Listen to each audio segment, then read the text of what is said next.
அதெல்லாம் செய்யாது நம்பாதீங்க. எல்லா மேட்ச்லையும் இப்படி தான் சொல்லுவோம். ஸ்டேடியம் கிராஸ் அடிச்சிட்டோம். அது பை மிஸ்டேக் தான், நீங்கள் கவலைப்படாதீங்க. டக்குன்னு விட்டுருவோம். அதான் இன்னும் கொஞ்சம் நேரம் தான் என் பேபிலிட்டு பார்க்குது. நான் வெயிட் பண்ணுறேன், கொஞ்ச நேரம் வெயிட் பண்ணுறேன். ஓகே ஃபுல்லாக எல்லாம் ஓகே.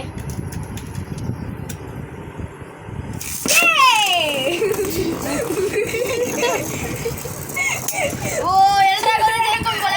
ஆமாம் காய்ஸ் தோத்துரும். ஐயோ நான் ஜெயிச்சிருவேன், தோத்துருவேன்.